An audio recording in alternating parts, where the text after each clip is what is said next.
I froze up Karen in her tracks when the judge addressed me as sir right in front of her. Sounds impressive, right? Truth is, I was terrified in that moment, not because of Linda. She's just a local nutcase who's called the cops on me 4 times for sitting by the lake in the early hours. What scared me was the idea of my real identity coming to light and shattering the quiet life I had carefully built. Most people see me as just some out-of-work guy with no direction. They have no idea I'm actually in hiding. And it was Linda, without knowing, who dragged me into the spotlight in the worst way possible. Go ahead. Drop a comment and take a guess why I had to stay hidden and why being exposed wasn't my worst fear. Now, let me take you back to the night when everything changed. It had been a couple of months since my divorce was finalized. That moment felt like the official ending of 15 years of my life. My ex, Betty, looked me in the eye across our kitchen table and said, "Michael, you're emotionally shut off. I can't keep living with a stranger." We finalized everything after hours of bitter arguments, tears, and eventually silence. Every night since, I've been driving to my brother David's lakeside cabin in a peaceful place called Willowbrook Estate. It became my quiet ritual. I'd sit on an old wooden bench with a cup of coffee and stare into the dark lake, trying to understand where it all went wrong. The lake was part of the community's shared space, yet completely legal for residents and their guests. I wasn't disturbing anyone, just a man trying to piece himself back together. And that's when I met Linda Morrison. Picture this, a woman in her late 40s storming across the lawn in silk pajamas and fuzzy slippers, looking ready to commit a felony. Her ex-husband had left her for a younger woman a couple of years ago. I guess my quiet demeanor triggered something in her, a reminder of men she despised. The thing is, I wasn't trying to be arrogant or smug. I was just trying to make it through the night without unraveling. "Excuse me, what on earth are you doing here this time of night?" Her voice sliced through the silence like a buzzsaw. I looked up from my coffee, caught off guard but staying composed. "Evening, ma'am, just sitting here by the water to clear my mind." But Linda wasn't interested in small talk. "This is private property, you need to leave it now." I stood slowly, speaking calmly. "I understand your concern, but this is a shared amenity. I'm within my rights to be here." That's when she snapped. "I am the HOA president. I'm telling you to leave immediately." I could see the fury growing behind her eyes. It was a look I'd encountered many times before in my career, people who thought a title gave them unchecked power. "I respect your role, ma'am," I said, trying to de-escalate. "Morrison, Linda Morrison, and I'm ordering you to leave this instant." She said it like she was commanding a battalion, not speaking to a man quietly sipping coffee. "Mrs. Morrison, I'm sorry, but I won't be leaving. I'm not breaking any rules or bothering anyone." Then it happened. Like watching someone mentally snap, she started yelling, "Get out, you have no right to be here." Her shouting echoed across the water. A few lights turned on in neighboring homes. I remained calm, which only seemed to make her more furious. "I do have the right to be here. And no, I'm not going anywhere." That word "no" hit her like a punch. Her face flushed red, hands trembling, and steam practically pouring from her ears. "We'll see about that. I'm calling the police." She turned and stormed back to her house, muttering threats. "That's your right, Mrs. Morrison," I said after her. What she didn't know was that I've dealt with people like her before, professionally. People who think they can bully others just because they hold a position. People who lose it when their authority is challenged. Roughly 20 minutes later, I heard the sirens. Officer Rodriguez pulled up, looking like this wasn't his first unnecessary call of the night. Linda burst from her home like a fire alarm,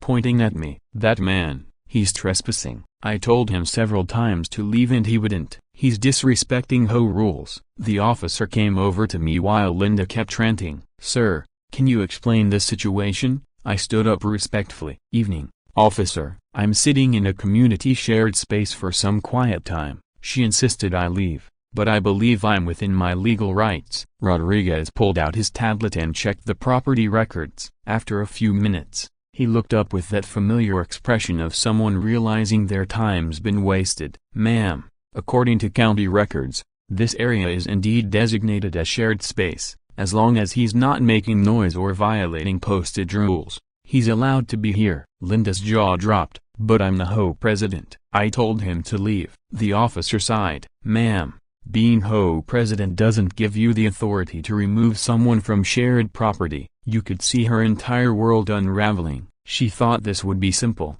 Kick the guy out, call the cops, watch him get hauled away. Instead, she was being told she had no control over me. "Thank you for clearing that up, officer. I appreciate it," I said. Something about my demeanor caught Officer Rodriguez's attention. Most people tense up around policia even when they've done nothing wrong, but I treated this like it was just another part of the job, because for someone in my field, it kind of was. But Linda wasn't backing down, not even close. The next night, she came back at this time with her phone camera rolling. "You again? I told you yesterday to leave, and you came back. This is harassment." I looked up from my coffee and tried to stay composed. "And I told you yesterday I am not leaving. This is my thinking spot." She began snapping photos of me. She was muttering about evidence and trespassing like she was building a legal case. "Why at this hour? What kind of person just sits by a lake in the middle of the night? You're clearly hiding something." My reasons weren't her business, but I tried to keep things polite. "My reasons are personal, Mrs. Morrison. I'm well within my legal rights to be here." That's when she dialed 911 for the second time. "It's Linda Morrison again," she told the dispatcher. "Same trespasser, same spot. I asked him to leave yesterday, and now he's back tonight. He's ignoring HOA authority and making residents feel unsafe." Officer Rodriguez showed up again, this time looking noticeably less patient. "Mrs. Morrison," he said, "we went over this yesterday. This is not trespassing." But Linda had convinced herself she was leading some noble crusade. And by the third night, she didn't show up alone as she brought reinforcements. She marched toward me with two of her neighbors, trying to make it look like the whole community had rallied behind her. 3 nights in a row, she announced, "You've been here every single night. The community wants you gone." I stood up, still holding my coffee cup, and as I've told you 3 times, I'm not going anywhere. One of the guys with her, named Dave, stepped forward like he was the muscle. "Come on, man, why not just respect our president's authority?" I looked him square inches the eye. "I respect real authority, but harassment isn't authority." That's when Linda made her third call to 911, and this time, she didn't just exaggerate, she lied. "The same guy is back again," she said, "but now I think he's dealing drugs. Who else sits in the same spot every night at this hour? He's got packages. He's acting suspicious." The police returned, searched the area, and found only a thermos and a book in my hands. Nothing illegal, nothing suspicious. Linda's credibility began to crack, but she was too far down the rabbit hole to back off now. Then came the 4th night, and that's when everything exploded. Linda stormed toward me again, eyes wild, completely disconnected from reality. 4 nights. "I've told you 4 times to leave. Why won't you just disappear?" I stood firm, looked her in the eyes, and said calmly, "Because this is where I need to be, Mrs. Morrison, and you have no legal grounds to remove me." That's when she snapped, "I'll ruin you. I'll make your life a nightmare. I'll uncover whatever you're hiding." For the first time, I let a bit of warning creep into my voice. "Mrs. Morrison, I strongly suggest you be very cautious about what you choose to do next." She latched onto that like it was gold. "Are you threatening me? Did you all hear that? He just threatened the HOA president." I didn't take the bait. "I'm not threatening anyone. I'm advising you to think carefully about the legal consequences of harassment." Her response, a 4th and final 911 call. "He threatened me. This is serious. He's dangerous. This is domestic terrorism." She stormed back to her house, phone already in hand, dialing like she was calling in a national emergency. What she didn't realize is that I've handled people just like her before, real people who let their egos blind them to the truth. And not just once or twice. See it professionally. Drop a comment. What do you think I really do for a living? Trust me, you won't see it coming. After 4 consecutive nights of conflict, news spread through Willowbrook Estates like wildfire. Linda had turned a personal grievance into an all-out neighborhood battle. And honestly, I had to give her credit for her commitment to making my life miserable. She went full force with what I can only describe as a digital smear campaign. Photos from our encounters started showing up online, each post more unhinged than the last. Night 1, unknown trespasser ignores HOA president's direct orders. Night 2, Same man returns. Continues to violate community peace. Night 4. Threatens whole leadership. Possible threat to neighborhood safety. The neighborhood split into factions faster than I imagined. Team Linda was about 8 people deep, all of whom believed if the HOA president says jump, you jump, no questions asked. Team Michael had maybe 6 folks, of people who saw that I was just sitting by the lake minding my business, clearly not a threat to national security. The rest of the residents just wanted the sirens to stop so their kids could sleep. What surprised me most was how quickly people took signs without knowing a single fact. Then again, I've seen this kind of thing before in my professional experience. That's when I met Eleanor Harris, and everything changed. Mrs. Harris was 74, a widow of a Korean War veteran, and a longtime Willowbrook Estates resident of over 20 years in the community. She had a reputation for being sharp, honest, and no nonsense. Rank didn't impress her, and titles didn't intimidate her. One morning, I was grabbing the mail when she approached, cane in hand, and a look that said she'd seen enough drama for one lifetime. "Young man," she said, "Mrs. Morrison claims you're dangerous, but you don't seem like the type. Why is she so desperate to get rid of you?" I found myself opening up to Mrs. Harris in a way I hadn't with anyone else in Willowbrook Estates. "Mrs. Harris,"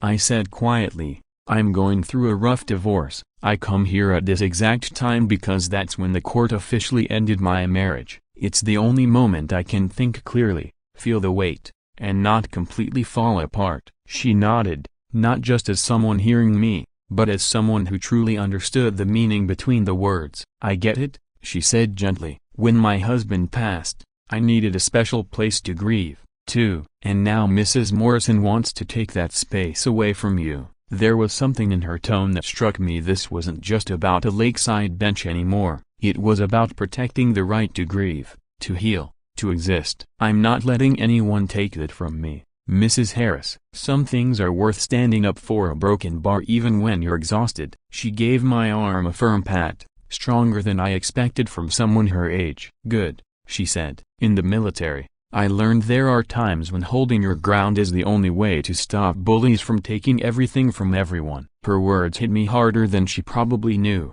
Here was a woman who had faced real loss, real adversity, and yet she stood by me, saying that my quiet defiance mattered. Meanwhile, Linda's obsession was spiraling into something that genuinely concerned me. She began putting up unauthorized signs near the lake that read "No nighttime access," despite having no power to enforce new rules. She even dragged traffic cones from her garage and blocked the walking paths, which was blatantly illegal. It was like she was setting up her own little dictatorship, one passive-aggressive cone and sign at a time. She even started hiding in bushes, snapping photos of me like some low-budget detective, and posting them online with false claims about suspicious activity and possible criminal intent.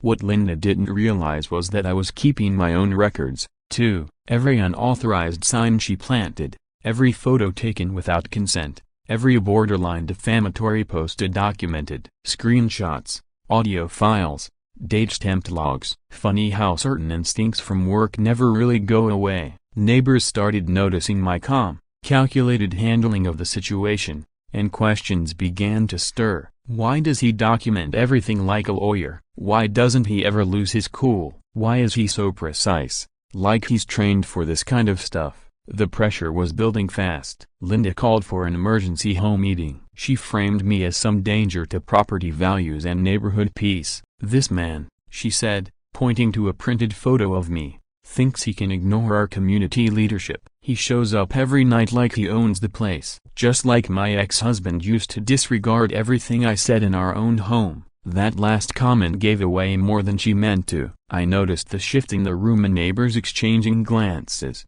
as if realizing this wasn't about safety or property rights anymore. It was about Linda's unresolved pain from her failed marriage, and I just happened to become the target. Not long after that meeting, 15 residents signed a petition asking that I be removed even though I was legally present as my brother David's guest.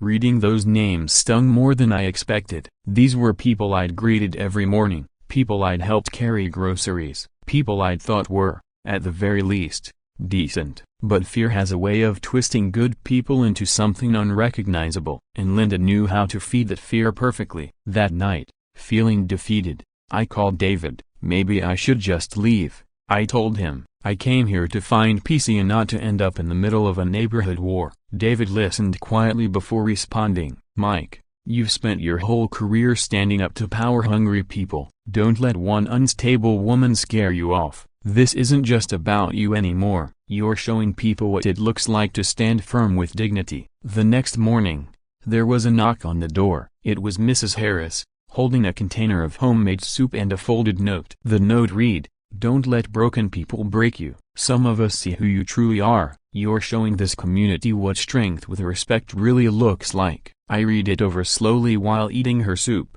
and something shifted inside me. I hadn't come to Willowbrook to fight Linda Morrison. But maybe healing wasn't about avoiding conflict, it was about standing your ground when it truly mattered. And sometimes, standing your ground gives others the courage to do the same. The police situation was heating up, too. Officer Rodriguez began bringing Sergeant Miller along during their visits. Partly because Linda's calls were increasing, and partly because I could tell my behavior was raising professional eyebrows. During one of their visits, Sergeant Miller said, "You seem unusually calm during these confrontations. Most people would be agitated or defensive."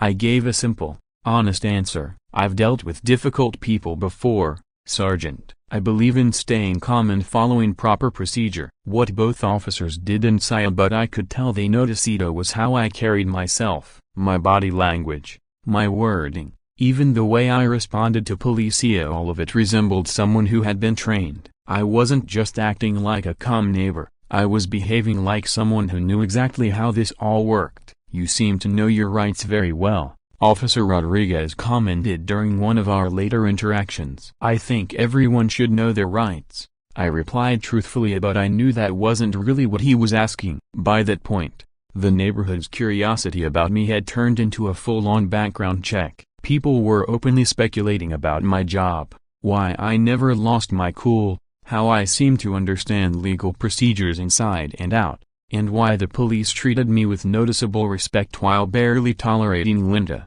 Whenever I answered, I kept things deliberately vague but accurate. "I work in public service. I'm trained to handle difficult situations professionally. I follow process and protocol." Each answer only seemed to deepen the mystery. Rodriguez had been observing me closely, and it was clear something about my behavior didn't sit right with him in a way that made him more curious than suspicious. Why does this guy respond to conflict like he's trained for it? Why does he act like he's done this before? A broken bar officially. That's when the chatter on Anna Drama Nest started bubbling up, people speculating about who I really was, family ties, wild theories, even guesses that I might be military or undercover law enforcement. Drop a comment to what's your best guess, because trust me, broken bar, the truth is crazier than anything they imagined. Things got more interesting when Linda decided to lawyer up. She hired Gerald Banks, a budget attorney whose usual work involved small-time landlord disputes. He treated this like it was going to be an easy win. "All we need is to prove that he disobeyed multiple lawful requests to vacate community property," Gerald told Linda, brimming with confidence.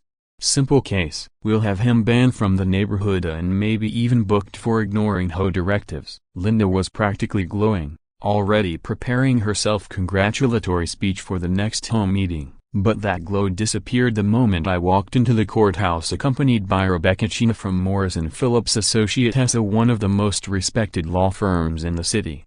Linda's face turned pale the second she saw Rebecca stride in, wearing a sharp $1,500 tailored suit and carrying a leather briefcase that probably cost more than Linda's entire monthly mortgage. "How does a guy who just sits by a lake afford her?" Linda hissed to Gerald loud enough for half the courtroom to hear. Gerald didn't answer. He was too busy sweating through his shirt, now realizing this wasn't going to be the pushover case he imagined. But it wasn't just the elite legal representation that turned heads. When Rebecca filed our official response to Linda's complaint, even seasoned attorneys in the area took notice. The document referenced high-level federal precedent, used precise constitutional arguments around public access and community governance, and followed strict evidentiary protocols. It read more like a federal civil rights filing than a neighborhood dispute. "This isn't amateur work," Gerald muttered after reading it. "Whoever wrote this knows the system deeply, possibly government-level training." Linda's funny section 8 began to crack, but she had pushed too far to turn back now. Her obsession escalated. She set up a so-called hidden camera aimed directly at the lake. It was laughably obvious, so much so that even the mail carrier joked about it. She kept obsessive notes: what time I arrived, what I was wearing, who I spoke to, how long I stayed. She tried to dig up dirt online, but all she found were thousands of Michael Fosters, none of which clearly linked back to me. The absence of a digital trail drove her mad. "Normal people have Facebook," she posted on Anadrominest. "Normal people have online histories. What is he hiding?" While Linda spiraled into amateur detective mode, I was documenting everything with professional-level care. High-res photographs with metadata, preserved voice recordings with proper chain of custody, video evidence that met legal admissibility standards. Neighbors began asking me how I knew to be that meticulous. "Attention to detail is important in my line of work," I told them. Rebecca was genuinely impressed. "Michael," she said, "this is some of the most thorough documentation I've ever seen. Where did you learn all this?" I gave her a quiet smile. "I help people who can't protect themselves from those who abuse power." While Linda was unraveling, Mrs. Harris was growing bolder. At the second emergency home meeting, at which Linda called, Mrs. Harris stood up, leaned on her cane like it was a staff of justice, and addressed the room with a voice that carried authority far beyond any title. "I've lived in this community for 2 decades. I've seen 5 HOA presidents come and go. Never in not on Sia have I seen such a blatant misuse of power. This young man has broken no rules, bothered no one, and yet somehow he's the enemy. This isn't about community safety, it's a personal vendetta, and it's wrong." The entire room fell silent. When Mrs. Harris spoke, people paid attention. Linda's rebuttal was a broken bar, revealing, "He's manipulating elderly residents," she said, voice trembling with desperation. "That's textbook predator behavior. He's using sympathy to target vulnerable people." Mrs. Harris didn't flinch, her eyes burned with decades of strength. "I have arthritis, Linda, not dementia. Don't mistake age for ignorance. I know exactly what I'm seeing, and it's not him I'm worried about. I know manipulation when I see it," Mrs. Harris said firmly, "and the only person trying to manipulate this room a broken bar is you." That moment changed the tide in ways Linda hadn't anticipated. People began to question more than just her leadership. They started to wonder about her mental stability. Meanwhile, the occasional phone calls I took while relaxing by the lake sparked even more speculation. Linda had managed to overhear snatches of conversation that, to an average listener, didn't make much sense. "Yes, I'm aware the matter is sensitive. No, my cover remains intact. All the harassment has been thoroughly documented. If it reaches trial, I may have to reveal identity." When Linda caused the word cover, her imagination exploded. Was I an undercover operative? A protected witness? A federal informant? Her mind spiraled with increasingly cinematic theories. Then came the security system. Most residents would install a simple door camera and call it a day. I installed an integrated surveillance setup that could rival commercial-grade systems, and multiple cameras covering every angle, night vision, motion-triggered recordings with timestamp precision, and audio surveillance that complied with admissibility standards.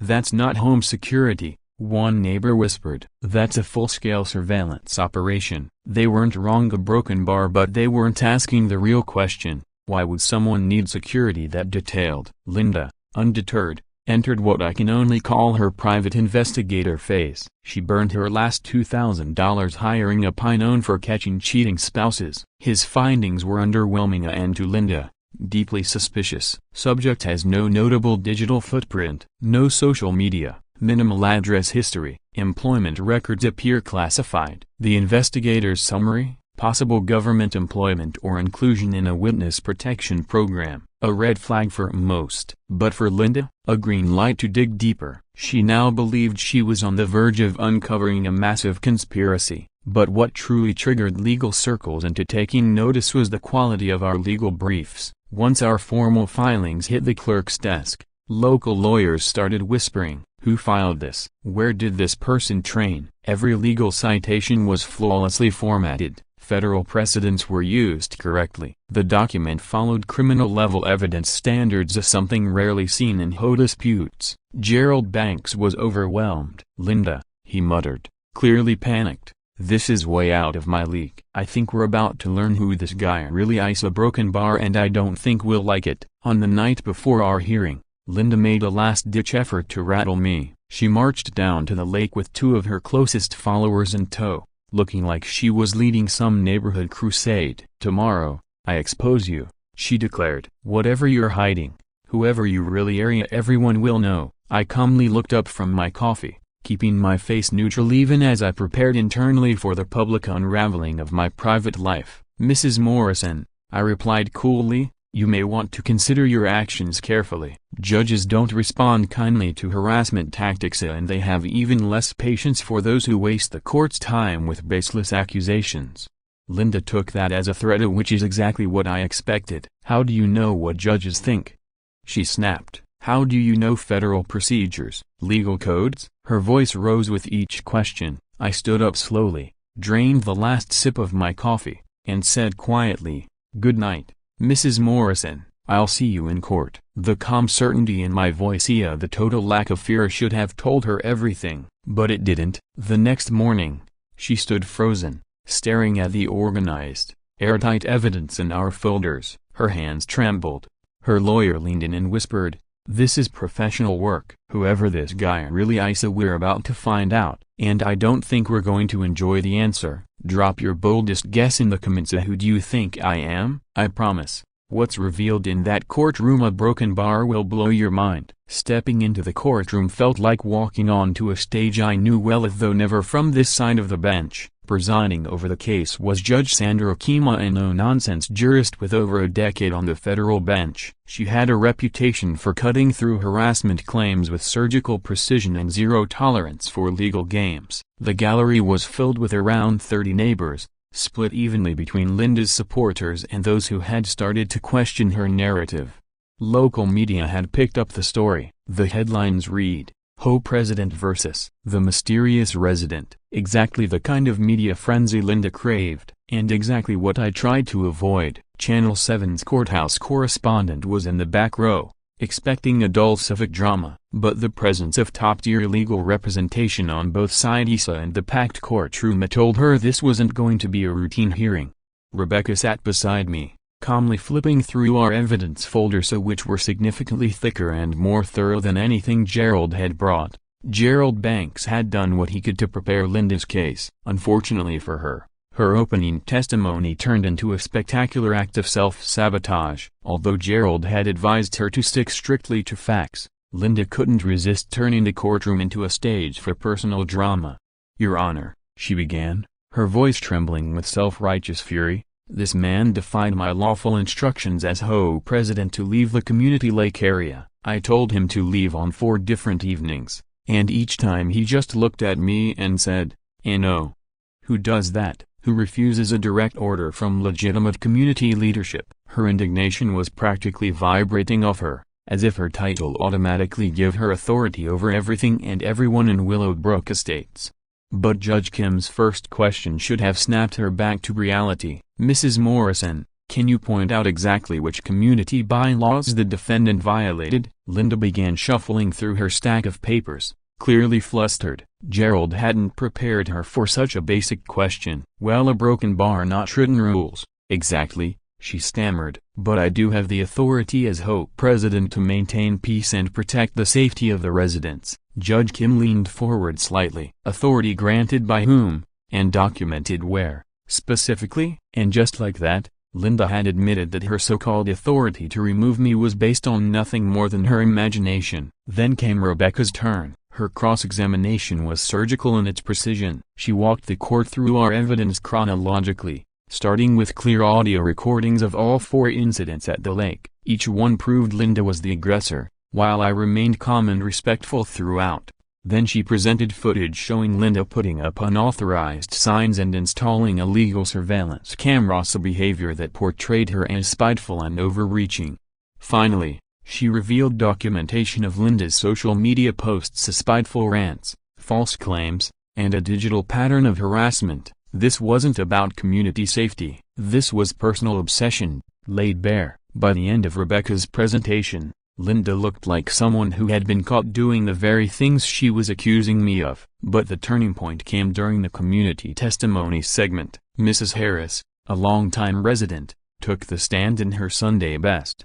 She spoke with the weight of wisdom earned through decades of watching people's true character under pressure. "Your Honor," she said, her voice calm and steady, "I've lived in Willowbrook Estates for 20 years. I've seen several HOA presidents come and go. I've never witnessed such a misuse of power. This young man followed every rule, bothered no one, and was unfairly targeted over personal grievances that had nothing to do with the community's well-being." Other neighbors supported her view, sharing how Linda's behavior had become more erratic. She had even tried to rally people to join her anti-Michael campaign over a man who was simply enjoying his coffee by the lake. Even Dave, once a loyal supporter of Linda's, changed his tune under oath. "I signed the petition because Mrs. Morrison told me he was dangerous," he admitted. "But truthfully, I never saw him do anything harmful. Just a guy sitting quietly." Then came Linda's emotional unraveling under Rebecca's questioning. It was difficult to watch but necessary for the truth to come out. Rebecca asked carefully worded questions about Linda's ex-husband, subtly steering the conversation toward the root of her obsession. "He reminded me of men like my ex," Linda said through sobs. "The ones who act like a woman's opinion means nothing." She confessed on the stand that her entire campaign against me stemmed from unresolved emotional trauma. Her resentment wasn't about lake rules. It was about a stranger who,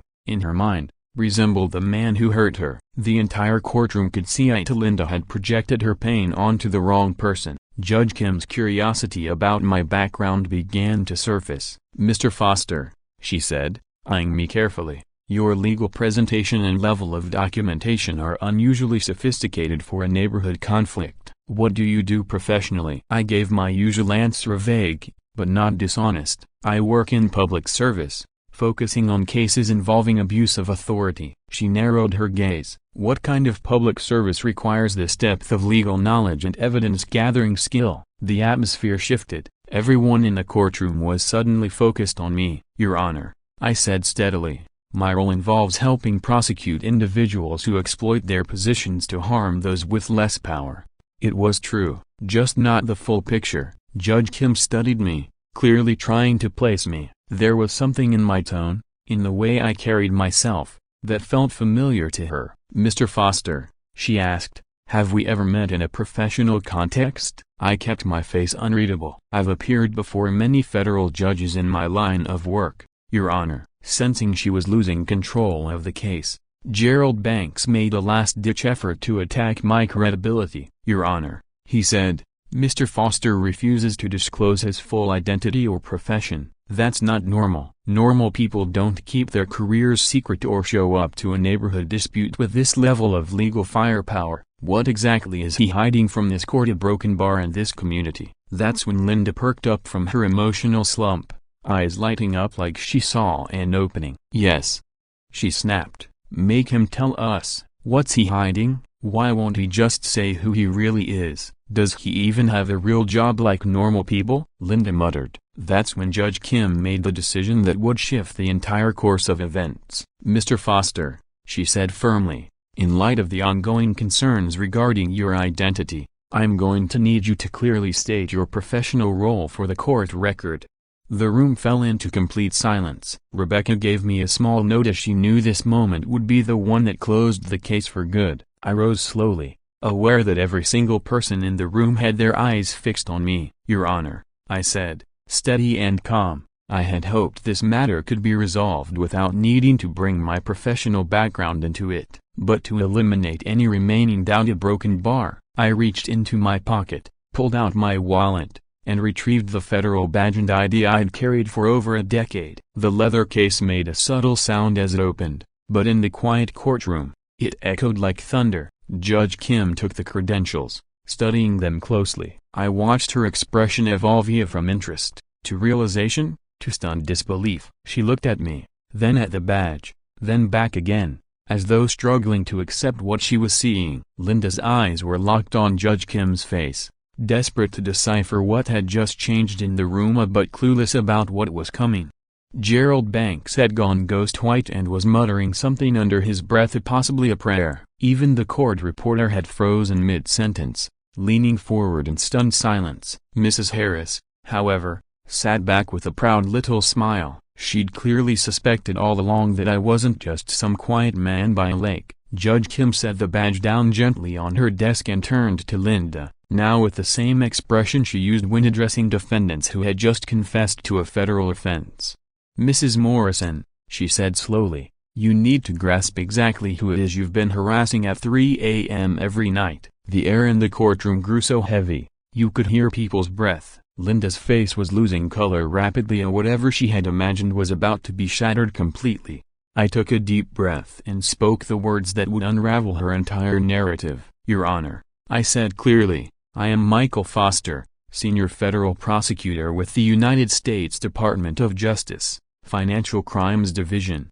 The silence that followed wasn't just quiet, it was the kind of hush right before a thunderclap. Then, the courtroom exploded in a mixture of gasps and shock, as if someone had just announced a celebrity was hiding in the back row. Linda's reaction was instant and devastating. Her skin turned ghostly white, her mouth opened and closed like she was trying to speak, but no words came. Her hands began to tremble so violently that the papers in front of her scattered across the table. Gerald Banks dropped his pen and whispered, "Oh my God," a broken bar before visibly calculating how fast he could withdraw from the case and escape the blowback to his career.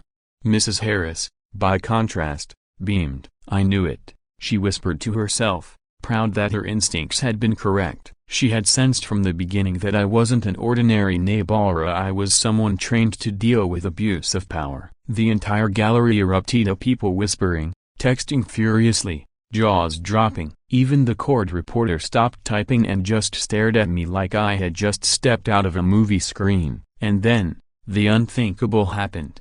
Judge Kim stood up. Federal judges almost never stand during proceedings. "Mr. Foster," she said with a stunned expression, "you're the federal prosecutor from the Santos municipal corruption case, aren't you?"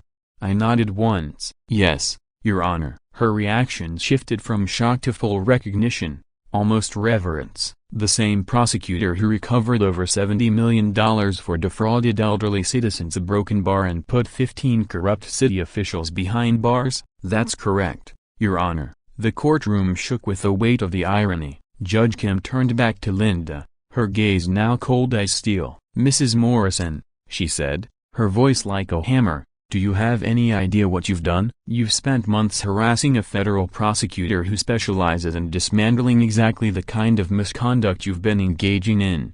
It was a brutal truth. Linda had gone after the expert in harassment. She had tried to abuse authority against the person who prosecutes such abuse. She had attempted to intimidate someone who protects senior citizens while intimidating seniors herself. Judge Kim's next words would haunt Linda forever. Rising again in solemn respect, she said, "Sir, on behalf of this court, this community, and every citizen who values true justice, I sincerely apologize that your recovery time was violated by this absurd campaign of harassment." The word "sir" landed like a slap across Linda's face. She recoiled slightly, as though the force of the respect I had earned had physically struck her. The full weight of her actions hit her all at once. She finally grasped the magnitude of what she had done. The sound of Judge Kim's words rolled through the courtroom like a thunderclap. Mrs. Harris had tears streaming down her face, tears not of sorrow, but of pure vindication. The very residents who had once signed a petition against me now looked like they wished the ground would swallow them whole. Dave, one of Linda's most outspoken defenders, sat frozen, shaking his head as reality crashed over him. In the back, the media reporter Ben couldn't move fast enough. He knew this story was destined to explode across the internet and make Linda's name synonymous with public disgrace. Watching Linda unravel was difficult but necessary. She couldn't speak, couldn't think, couldn't accept the truth, that she had aggressively targeted a federal officer, committed illegal acts against a specialist in corruption enforcement, and ruined her own life in the process. Gerald Banks leaned in, urgently whispering about possible federal indictments, prison time, and the immediate need to step away from representing her. Judge Kim's verdict came swiftly and without hesitation. Mrs. Morrison, this court finds you guilty of harassment, filing false police claims, and misuse of authority. You are hereby ordered to pay $10,000 in damages for the harassment campaign, and an additional $5,000 for the false reports. You are sentenced to 300 hours of community service, specifically working with senior citizens so you may grasp the harm your behavior has caused. A 2-year restraining order is placed prohibiting any contact with Mr. Foster, and you are permanently barred from ever holding a leadership position in any homeowners association. But Judge Kim wasn't done. This case, she added, will be forwarded to the U.S. Attorney's Office for a possible federal prosecution for targeting a federal officer and abusing emergency response systems. The behavior documented here indicates deliberate intent far beyond a simple civil issue. Linda's entire world was crumbling right there in front of everyone. You could see it in her face. My own reaction was calm and composed, the kind expected from someone who had spent over a decade fighting for justice, not revenge. Your Honor, I said, it's clear Mrs. Morrison is grappling with unresolved personal issues. While I do want appropriate consequences for what I've endured, my greater concern is restoring peace to this community and making sure no one else falls victim to this kind of behavior. The change in the room was immediate and powerful. People who had followed the drama began to rise from their seats in a spontaneous ovation. They finally saw the full picture. One by one, the 12 individuals who had originally signed the complaint against me came forward, apologizing, many with tears in their eyes. Mrs. Harris pulled me into a tight embrace and whispered, "I'm proud of you for standing firm." Even those who had once cheered Linda on now expressed deep regret for taking part in her campaign of intimidation. The media frenzy that followed was the one thing I had hoped to avoid, but I knew it was inevitable. Headlines blared, HOA President harasses Federal Prosecutor Karen versus the Justice Department. Late night lake showdown ends in federal reckoning. Linda's public shaming was total. Within hours, her story had spread nationwide, becoming a case study in unchecked authority and its consequences. What made it all the more damning for her was the poetic twist of fate. My career had been built on prosecuting people who abused their power to hurt the defenseless. It was exactly what Linda had been doing, using false violation notices to intimidate elderly residents, and trying to do the same to me. She had, without realizing it, committed her crimes in front of the one person who specialized in stopping that kind of abuse. Gerald Banks bolted from her side so quickly it would have been laughably if it weren't so pathetic. He filed paperwork to remove himself from the case before even leaving the courthouse, citing irreconcilable differences and withheld critical information. Linda sat alone at the defense table facing federal scrutiny, complete social rejection, and looming financial disaster. Meanwhile, I walked out surrounded by people expressing their remorse, thanking me for standing strong, and restoring their trust in justice. Outside the courthouse, it was chaos. Reporters yelled over one another, asking whether I knew Linda's actions were federal offenses, whether this would lead to changes in HOA policies, and if further charges were coming. I kept my answers short, professional, and focused, but by then, the story had taken on a life of its own. Clips of Judge Kim respectfully calling me sir began circulating everywhere online, and Linda Morrison was now the face of HOA tyranny, infamous across the internet. The moment the judge used that one word, sir, it hit Linda like a lightning bolt. In that instant, she understood the gravity of what she'd done. She had spent all this time harassing the one person she never should have crossed. But the real question is a broken bar. What happens when someone unknowingly commits federal crimes against a federal prosecutor? And Drama-Nest viewers, what punishment do you think Linda truly deserves? Let us know in the comments, because justice is being served ice cold. Everything is different now. Instead of coming to the lake burdened by the pain of a broken marriage, I now come here for peace, reflection, and to brainstorm ideas for community service projects, ones that have grown far beyond anything I ever expected.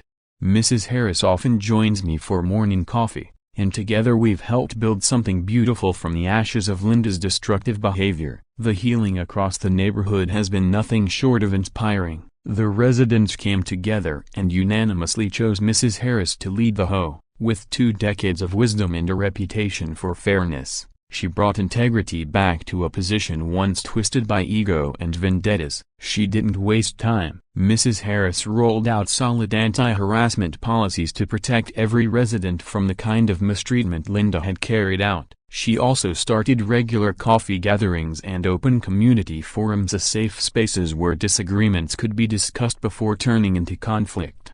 What truly surprised everyone, even me, was Linda's path to redemption. Through mandatory therapy sessions with Dr. Williams, she finally confronted the emotional damage driving her behavior. "You projected James' abandonment onto Michael," Dr. Williams told her. "You weren't defending the community, you were battling the ghost of your ex-husband." Her court-ordered service of 300 hours spent assisting elderly residents was a turning point. She saw firsthand the real harm she had inflicted on people living on limited incomes, many of whom had paid her false violation fines out of fear.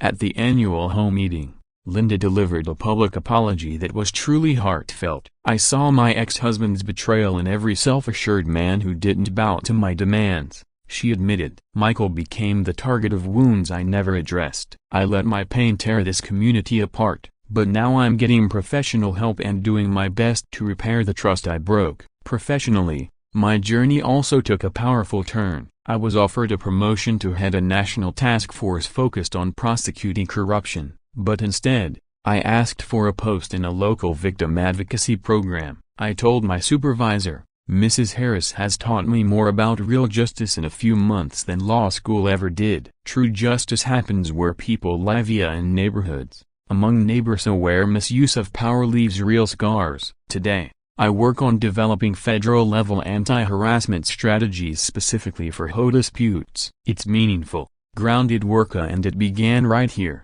but the growth hasn't only been professional, it's been deeply personal, too. Betty, my ex-wife, reached out after watching the court footage. "I saw how you handled everything," she wrote. "The emotional maturity and patience you showed, it's more than I ever saw in our 15 years together. Maybe we should talk." Standing up for myself without becoming cold or bitter taught me what it means to be emotionally present, as something Betty had always needed, and I had never known how to give.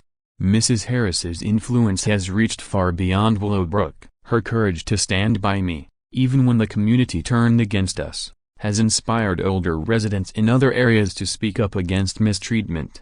She now holds weekly T-Truth sessions where neighbors can talk through tensions before they turn into full-blown crises like the one with Linda.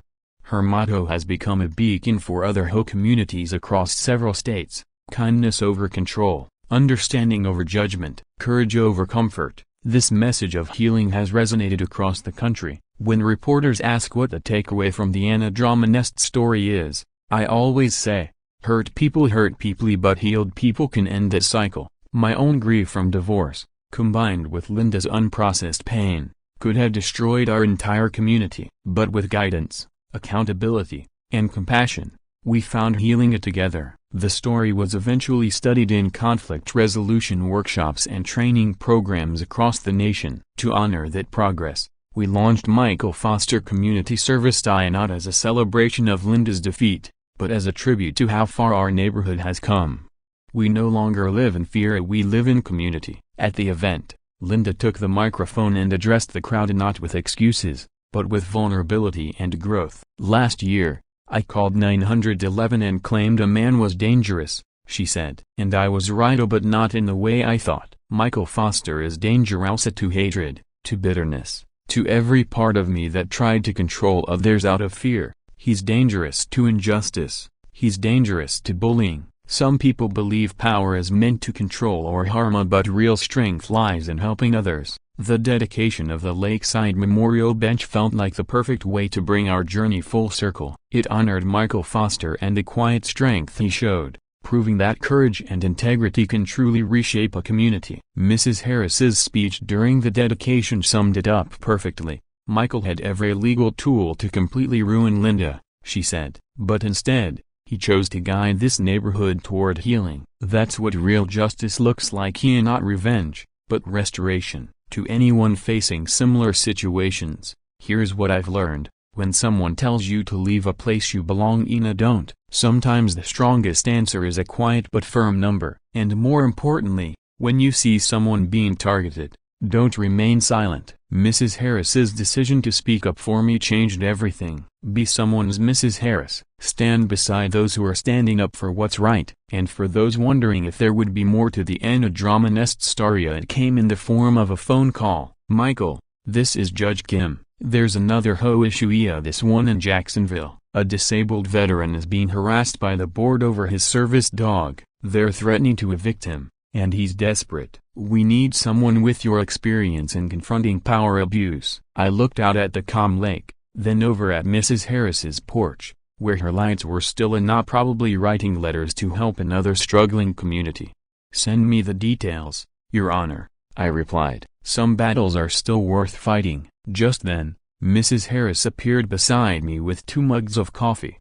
Having heard my conversation, sounds like another community's in trouble?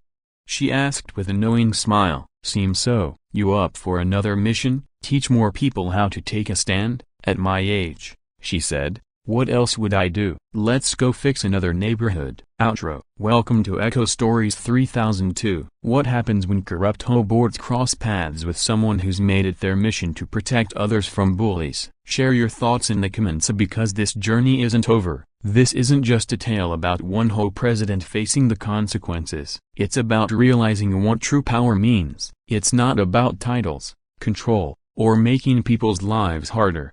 It's about standing firm in your truth, even when everyone tells you to back down. Linda thought her position gave her the right to dominate, but she learned a tough lesson: authority without compassion is just masked cruelty. Never underestimate quiet people. Sometimes, the most peaceful ones carry the deepest wounds and the strongest resilience. That person you pass sitting calmly by the water at 3 a.m. might hold more power than someone shouting commands. I never set out to be mysterious or confrontational. I was simply trying to recover. But when pushed, I had to show that silence doesn't mean weakness. It can be the foundation of real power. Mrs. Harris taught me that bravery isn't about never feeling fear, it's doing the right thing despite it. She defended me when it would have been easier to stay quiet. And that kind of moral courage, it changes everything. Be someone's Mrs. Harris. Stand up beside those who refuse to be bullied. At Echo Stories, we believe justice is still relevant even when it wears a quiet voice and a federal badge. These stories matter. They show that good people can win, that resilience can beat intimidation, that everyday individuals can become unexpected heroes. If the story reminded you that ordinary people hold extraordinary strength,